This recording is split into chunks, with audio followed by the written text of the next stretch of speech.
44% of small American farms reported negative net income last year. Not losses on paper, negative, meaning they spent more growing food than they made selling it. And the average size of those failing operations? 300 acres. Meanwhile, across this country right now, a small number of growers are pulling $500 a week, sometimes more, from plots you could fit inside a single suburban backyard. No greenhouse, no tractor, no federal subsidy application sitting on a desk somewhere waiting for approval. The system behind those numbers is not new. It is not secret. It was documented, tested, replicated, and verified. What it has never been, until recently, is taught. By the time this video ends, you will understand exactly how the system works, why it outperforms conventional agriculture by a factor of 10 on a per square foot basis, what the three-channel sales structure looks like in practice, and why American agricultural education spent 60 years steering growers away from it without a single scientific reason to do so. Let's start somewhere unexpected. Around 200 BCE, in the agricultural lowlands south of the Yangtze River, Chinese farmers were running operations that would not be out of place in a modern market garden catalog. Permanent raised mounds, tight spacing between plants, multiple crop rotations on the same bed inside a single season, composting systems feeding directly back into the growing area. No fallow periods, no wasted ground. The yields from those operations, documented by agricultural historians, including records referenced in FAO comparative studies, ran between 4 and 6 times the output of equivalent flat-field agriculture. The farmers didn't know the biology behind it. They knew it worked. They passed it on. It worked because tight spacing creates a living canopy above the soil, which suppresses weed competition, retains moisture, and moderates soil temperature. 3 problems that, left unsolved, destroy small farm economics. It worked because multiple successions in a single season compounded the output of every square foot of ground, turning a 100-day growing window into 3 or 4 productive cycles. And it worked because the soil, fed continuously with organic matter and never compacted by machinery, deepened its biological activity every year instead of depleting it. The knowledge traveled west through the Silk Road trade networks, into Persian agricultural practice, into the Maraîcher gardens outside Paris in the 1800s, where market gardeners were documenting yields of $6 to $8 per square foot, in modern equivalent, from beds of 3 feet wide. Jean-Martin Fortier, the Quebec farmer who later rebuilt this system for American and Canadian growers, has written directly about the Paris market gardeners as a template. He wasn't inventing, he was recovering. That distinction matters, because what was recovered had been, for roughly 60 years in this country, systematically defunded. In the 1960s and 1970s, USDA policy under Secretary Earl Butz was captured in a phrase that agricultural economists still argue about: get big or get out.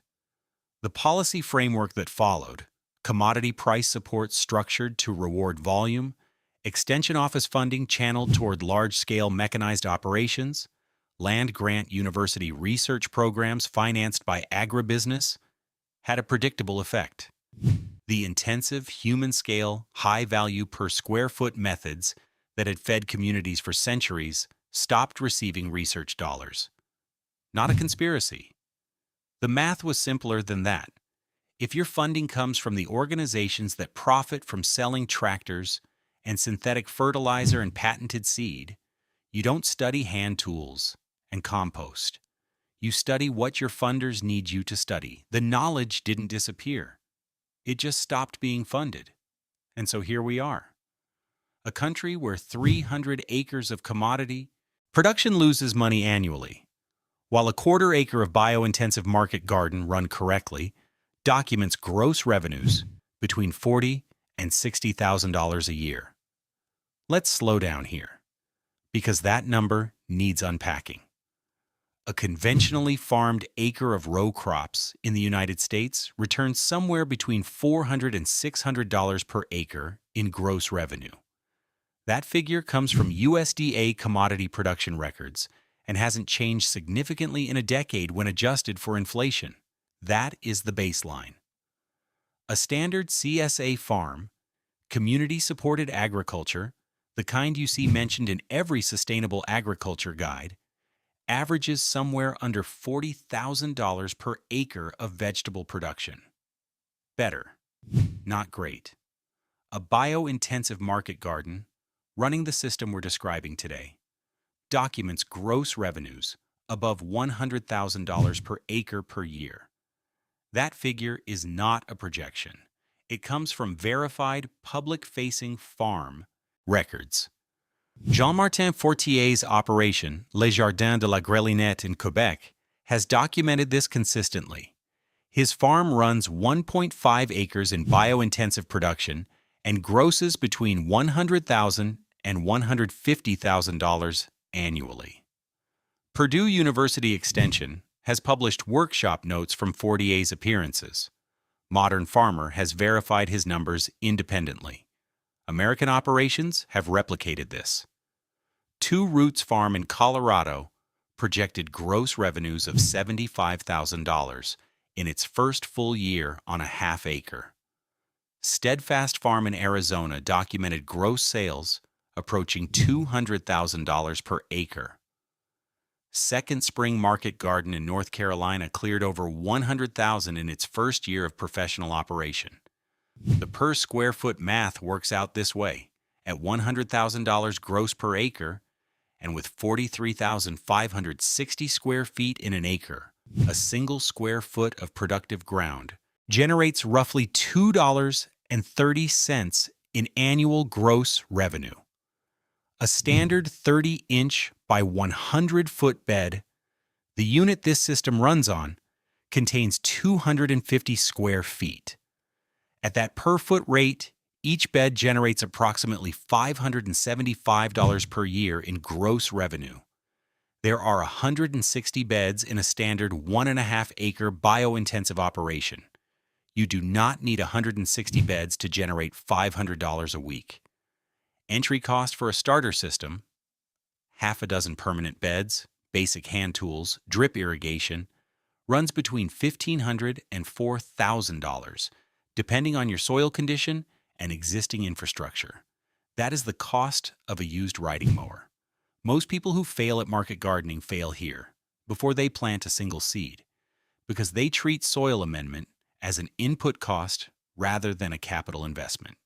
Here is what actually happens in a bio-intensive bed. The soil, fed with compost and never compacted by machinery or foot traffic, develops a structure called aggregation. Clusters of particles bound together by fungal threads and microbial activity that create millions of tiny air pockets. Those pockets hold water. They allow roots to penetrate without resistance to depths of 18 inches and beyond. They support the microbial populations that break down organic matter into plant-available nutrients. 1 teaspoon of healthy bio-intensive soil contains more bacterial organisms than there are people on Earth. That is not metaphor. That is microbiology. And it is the reason the system works. The tool for this is a broad fork. 2 handles, a crossbar, 8 to 12 tines, dropping down 18 inches. You drive it into the bed and rock it back. No turning, no inverting.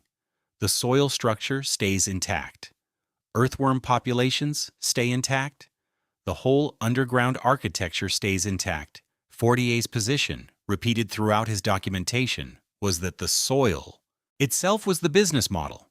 Everything else, the seeds, the spacing, the crop selection, was downstream of that decision. Year 1, you are building the system. Year 2, the system starts working for you. Year 3, you are the person in your county pulling numbers that nobody else believes until they see your deposit receipts. The bed standard in this system is 30 inches wide, 100 feet long. Not 32 inches, not 28, 30. This is not arbitrary. 30 inches allows you to reach the center of the bed from either side without stepping in. Once you stop stepping in, compaction stops. Once compaction stops, the soil never needs deep tillage again. 100 feet is the drip tape length that allows a single zone of irrigation to cover the bed precisely. Standardization here is not about aesthetics. It is about eliminating every small inefficiency that accumulates across a season into hours and dollars. The crops that generate $500 a week from a small footprint are not the crops that most backyard gardeners grow. 40A's 5 crops for maximum profitability per bed per day: summer squash, garlic, carrots, salad mix, and small eggplant. Salad mix, mesclun blends, arugula-dominant cuts, baby spinach generate some of the highest per-foot revenue of any outdoor crop. Arugula alone, at a documented acre yield of approximately 9,000 pounds and a direct market price of $4 to $6 per pound, produces revenues above $40,000 per acre. Per bed per season, a well-managed salad mix rotation generates between $200 and $400. The bed is 30 inches wide. Garlic is the anchor crop. Plant in fall, harvest in July. Labor is minimal between those months. A single 30-inch bed planted intensively, 3 rows, 10 inches apart, 6 inches between cloves, produces between 40 and 60 pounds of cured garlic at direct market prices of $12 to $20 per pound. That is one bed, one planting, $500 to $1,200 in gross revenue from a strip of ground the width of a kitchen table. The non-greenhouse advantage of this system is cold, hardy succession. Spinach survives hard frosts without cover. Arugula handles 20-degree nights in most American growing zones. Mache, corn salad, stays green under snow. Hardy greens planted on a September 1st date produce harvestable cuts through November without structure, and again as early as February in USDA Zone 6 and above. The growing window that most growers consider dead is, in this system, productive. Not as productive as July, but not zero. 3 channels. You need all 3. They do different jobs. The highest volume channel is the farmer's market. This is where you move the most product in the least time and build the customer recognition that makes the other 2 channels possible. Booth fees typically run $20 per market day, or around $500 for a 6-month season per NCAT/ATTRA documentation. Direct-to-consumer at farmers markets removes the wholesale markdown entirely. You receive 100% of retail price. The limitation is time. Market day is a full day. The highest margin channel is restaurant direct. Chefs pay retail or close to it for consistent specialty supply. Arugula, baby carrots with tops on, specialty squash varieties, items they cannot get reliably from a produce distributor. The relationship once built is steady. A single restaurant account generating $200 per week in product orders represents $10,000 in annual gross revenue. 2 or 3 accounts of that size and the farmer's market becomes supplementary rather than primary. The most predictable channel is the CSA, Community-Supported Agriculture. Subscribers pay up front at the beginning of the season for a weekly box of produce for 12 to 24 weeks. That payment happens before you buy seeds, before you prepare beds. The cash is in your account in March. You know exactly how much you need to grow. You plan to it. The variability that destroys farm economics, the bad market Saturday, the slow week, the glut crop, absorbs into the subscription model and flattens out. Well-run CSA programs in the northeastern and midwestern United States charge between $25 and $45 per weekly share. 40 shares at $30 per week, running 20 weeks, is $24,000 in gross revenue already. Here is the actual sequence without the parts that farming content usually skips. March through April, bed preparation, silage tarps, black polyethylene sheeting weighted at the edges. Go down on the prepared beds 4 to 6 weeks before planting. They kill existing vegetation through light exclusion and create a weed-free seed bed without tillage. This is not complicated. It is waiting. Done correctly. May, week 1. First, successions of salad mix, spinach, and radish go into prepared beds. These are the fast crops, the cash crops, the ones that tell you within 30 days whether your beds are performing correctly. If germination is uniform and growth is quick, the soil is right. 6 weeks pass. The first cut of salad mix is ready. That moment, the first time you walk the row with scissors and come back with a full harvest tray, something changes. Not dramatic, just clear. The system is real. The numbers are real. The decision you made in winter was correct. July through August, the garlic harvest comes in. This is curing month. Garlic hung in a dry, ventilated space for 3 to 4 weeks becomes a storable, sellable product with a shelf life of 6 to 8 months. You do not have to sell it all at once. You sell it when the price is right, when the farmer's market has a gap, when a restaurant places an order. September, fall successions of hardy greens go in: spinach, arugula, mache. These will carry production into November and resume in February without structure. The honest difficulty: year 1, you are building markets at the same time you are building beds. Those are 2 different skills. Most growers underestimate the market building timeline. You will have more product than customers for at least 1 season. Plan for it. Price your CSA conservatively the first year. Take every farmer's market slot you can get. Show up consistently. Consistency is the thing restaurant chefs remember about a supplier. Most guides stop before this part. Labor is the real cost. A half-acre bio-intensive operation run by 1 person requires between 20 and 30 hours per week during the peak growing season, May through September. That is not a side project. That is a serious part-time job. Factor your hourly rate against your gross revenue before you calculate what this is worth to you. Market building takes seasons, plural. Published accounts from growers like Matthew Coffey at Second Spring in North Carolina described the first year as a success by revenue but brutal by hours. 70-plus hour weeks even in winter. The system rewards people who stick past year 1. Many don't. Gross revenue is not profit. Operating costs, seeds, compost, drip tape, market fees, packaging, soil amendments, run somewhere between 30 and 50% of gross on a well-managed small operation, per Fortier's own published figures. A $50,000 gross year may produce $25,000 in actual family income.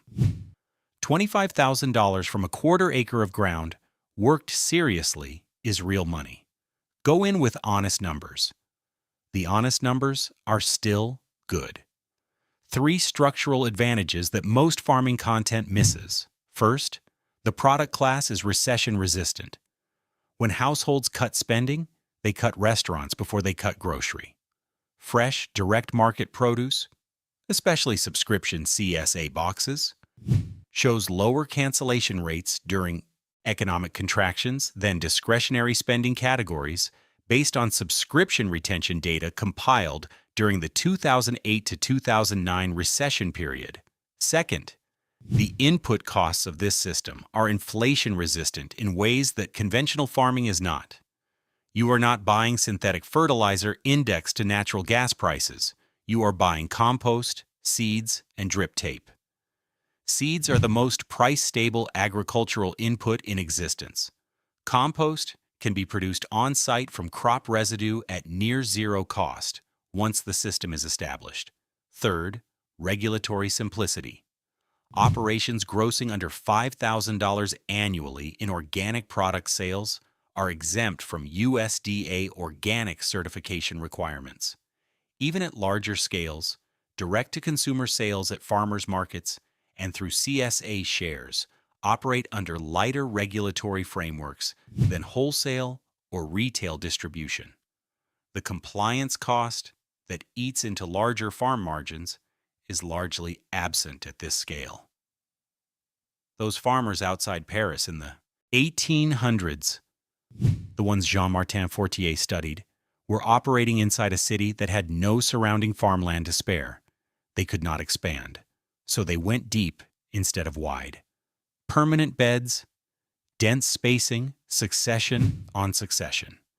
They developed by necessity exactly the system that American agricultural policy spent 60 years telling small growers to abandon in favor of more acreage, more machinery, more debt.